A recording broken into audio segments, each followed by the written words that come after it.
नमस्कार दोस्तों। आज मैं लेकर आई हूँ तुलसी माता की कहानी। कहानी शुरू करने से पहले एक छोटी सी कहानी हम गणेश जी की सुन लेते हैं। गणेश जी की कहानी के बिना कहानियाँ अधूरी मानी जाती हैं। तो गणेश जी की कहानी है एक मेंढक और मेंढकी की। गणेश जी की कथाओं में मेंढक मेंढकी की कथा बहुत प्रसिद्ध है। कार्तिक मास में इस कथा को सुनने का विशेष महत्व है। गणेश जी की कथा सुनने बिना कार्तिक स्नान अधूरा माना जाता है।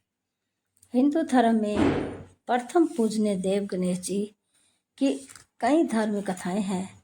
इनमें से कथाएं पौराणिक है तो कुछ लोक प्रचलित भी हैं।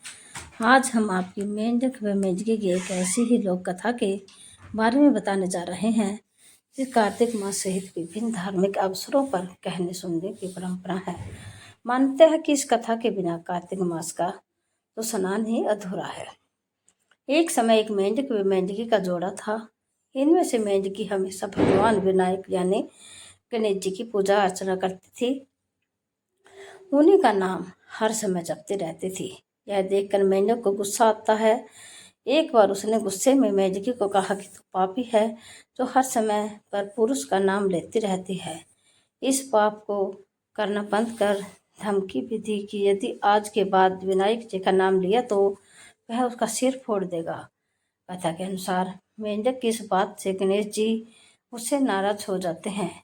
इसके बाद एक दिन राजा की एक दासी आती है और दोनों मेंढक मेंढकी जिस पानी में रहते हैं उसे एक पात्र में डाल कर ले जाती है, जहाँ वह उस पानी को चूल्हे पर चढ़ा देती है। तभी मेंढकी तो भगवान गणेश का नाम लेने से उबलते पानी में भी कष्ट नहीं पाती, लेकिन मेंढक दर्द से कर्रा उठता है। गर्म पानी में भी जब वह मेंढकी को बिना कष्ट के देखता है तो वह उससे इसका कारण पूछता है। इस पर वह गणेश जी को ही उसका संकट दूर करने वाला बताते हुए मेंढक को भी ऐसे ही करने को कहती है। यह सुन जान बचाने के लिए मेंढक गणेश जी का नाम लेने लगता है। इससे गणेश जी प्रसन्न हो जाते हैं। कुछ ही देर में दो सांड लड़ते हुए वहां पहुंचते हैं और चूल्हे पर चढ़े पानी के पात्र को गिरा देते हैं, जिससे मेंढक व मेंढकी दोनों उस संकट से मुक्त होकर नदी की पाल में गिर जाते हैं। कथा के अंत में सबके साथ ये कहा जाता है कि गणेश जी महाराज ने जिस तरह मेंढक व मेंढकी का संकट दूर किया वैसे ही वे सबका कष्ट हरे। तुलसी माता की कहानी। कार्तिक महीने में एक बुढ़िया माई तुलसी जी को सीखती और कहती, हे माता सबकी दाता, मैं तेरा बेटा सींचूं, मुझे बहू दे, पीताम्बर दे की धोती दे, मीठा मीठा ग्रास दे, वैकुंठ का वास दे, चटक की चाल दे, पटक की मौत दे, चंदन का काठ दे, रानी सराज दे, दाल भात का भोजन दे, 11 की मौत दे, कृष्ण जी का कांधा दे। तब तुलसी माता यह सुनकर सूखने लगी।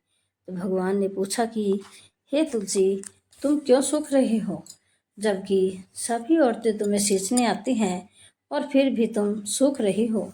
तुलसी माता ने कहा कि एक बुढ़िया रोज आती है और यही बात कह जाती है कि मैं सब बात तो पूरा कर दूंगी, लेकिन कृष्ण का कांधा कहाँ से लाऊंगी।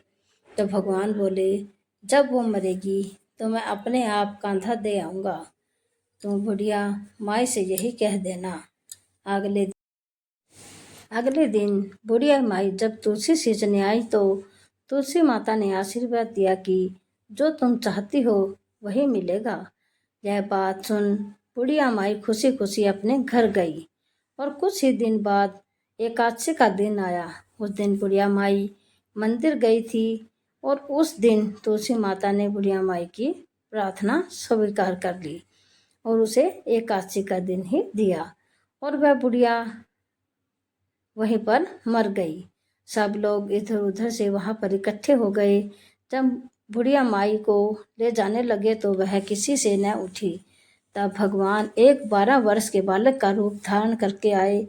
बालक ने कहा कि मैं कान में एक बात कहूँगा तो बुढ़िया माई उठ जाएगी।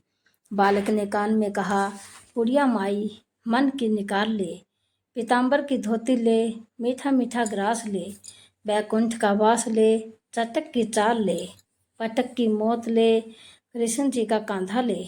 यह सुनकर बुढ़िया माई हल्की हो गई। भगवान ने कांधा दिया और बुढ़िया माई को मुक्ति मिल गई। हे तुलसी माता, जैसे बुढ़िया माई को मुक्ति दी वैसे सबको देना। जय तुलसी माता की जय।